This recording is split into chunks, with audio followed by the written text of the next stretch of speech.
future of the team as they move to Inglewood, trying to uplift the franchise. Stick around. You're watching and the Mavs taking on CP3 and the Suns. That is a good basketball game.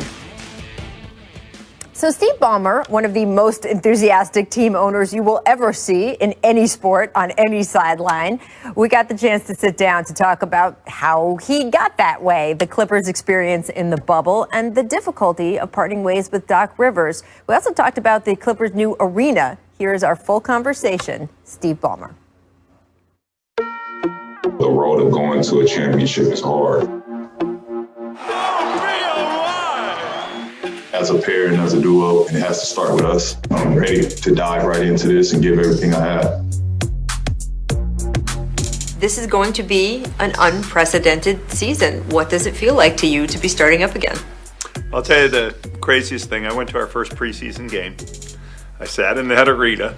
You're used to, 19,000 strong, pumping and thumping. And I was sitting, 15, 20 feet from the court by myself. You're kind of lonely in that little seat. I mean, it just feels crazy to be in there. And of course, you got to think about the disease, but the experience, I think, will be a little crazier maybe even than the bubble, because the arenas are so much bigger. We are used to seeing you as one of the most demonstrative owners in the league. You're on the sidelines. Last year during the season opener, you cheered so much you actually tore a hole in your shirt, which was amazing. I was fascinated to learn, though, that this wasn't always your personality. I read an article talking about how you used to hyperventilate before Hebrew school because the idea of speaking aloud in front of the whole class was you were so shy. It was so off-putting to you. How did you get from there to here? That's a really good question. No, I was super shy as a kid. When I took my first job, my guy started the same day. He described it this way: "Hi, I'm Steve Ballmer, and my hand's all sweaty. I'm good to meet you." Business school. That was you? That was me. Business school. I remember the first time I talked in a business school class. It was like, I could barely get the words out. But once I sort of build my momentum, get comfortable, and I would say it was even the same way when I bought the Clippers. I wasn't going to just, I could be enthusiastic. That's fine. But, I had to learn my rhythm with the players. I had to learn my rhythm with the coaching staff. They all flow pretty freely now. But yeah, I was a little shy to start that too, Rachel. It's been such a short offseason. The bubble is very fresh. Patrick Beverley had a quote the other day. He said, "Everyone around here is pissed off, which is good." Do you get that same sense? Yeah, I mean, look, nobody liked the way our season ended. Nobody did. There's no antidote. Just being randomly angry doesn't do anything. It's crazy. I think there's a variety of ways people deal with adversity. One is to go put your head in the sand and deny. One is to get timid.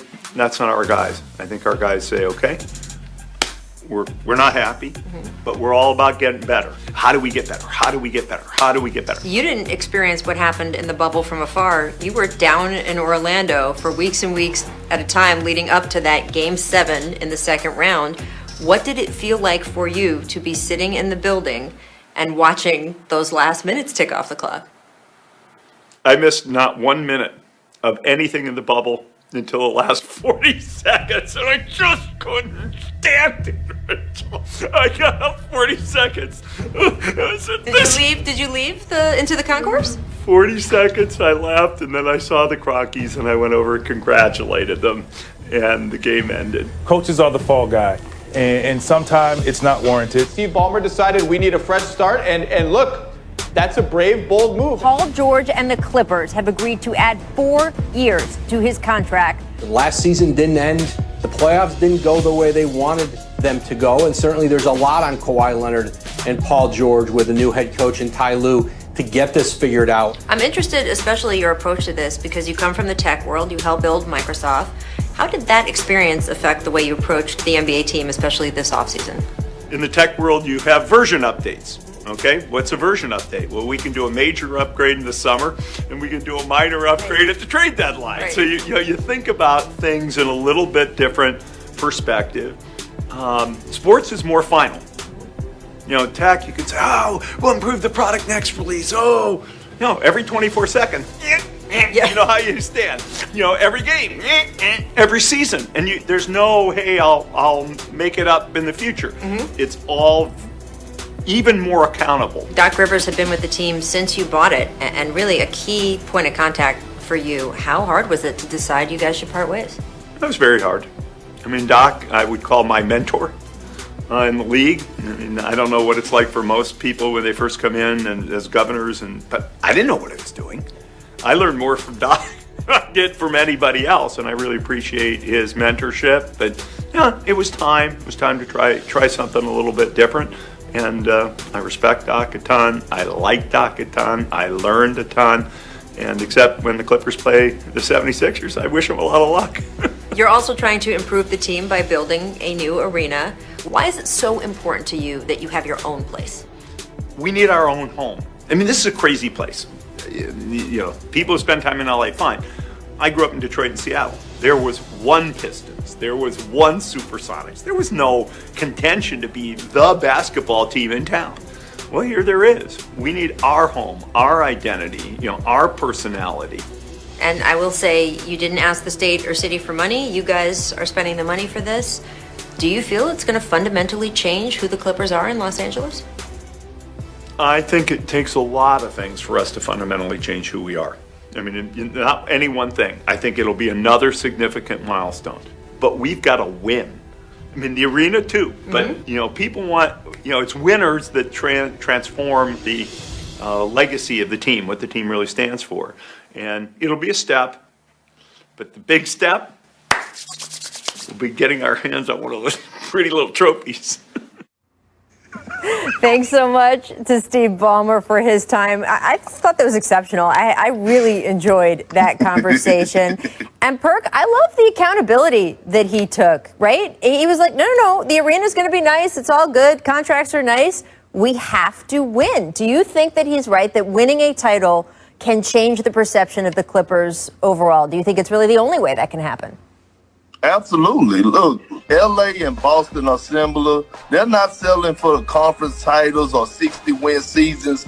They want championships. The Los Angeles is spoiled, and it's because of the Lakers. But Steve Ballmer is right. In another instance, they have to win because they have to worry about Kawhi Leonard. He hasn't signed a contract extension yet, and here he is. He's going to be coming up with a player option after this year, so he's right. They have to win.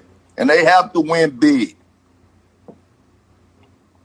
Rich, first of all, the interview was great, but watching Ballmer try to stay calm is like watching Tibbs try not to run like a maniac up the floor and keep his mask on. I miss a world where Ballmer is screaming like a maniac and telling you the Clippers are fantastic, and when Tibbs is flying F-bombs all over the place. So that will make me feel like the league is back. But more to the point of the question, absolutely the Clippers have to win a title. It's the only way they can change the narrative. They've got the talent on the roster. Ty Lue has won before. They have the pieces. I just don't know if they're better off right now than they were a year ago, because I feel like everything was lined up for them to win right away, and now everything's a little shuffled. I understand why they made the move, but I'm not buying them being able to get to the top this season. Well, we'll see, right? I mean, the Heat certainly were not expected to get to the NBA Finals. That's the best thing about this sport. We don't know I was going to say October, but it's December, but this year, whatever. We don't know in the preseason what is going to happen. I love the part where he talked about being shy. That blew me away, that he said that he used to hyperventilate before he had to even speak in class. And now, look at him. I can certainly say the Clippers are better off than they were 6 years ago when he bought them. Absolutely. What an evolution for that team, and that journey continues. Thank you very much to Steve for sitting down with us. Coming up, we're going to talk a little Steph Curry. So much on his shoulders this season, especially without Klay Thompson.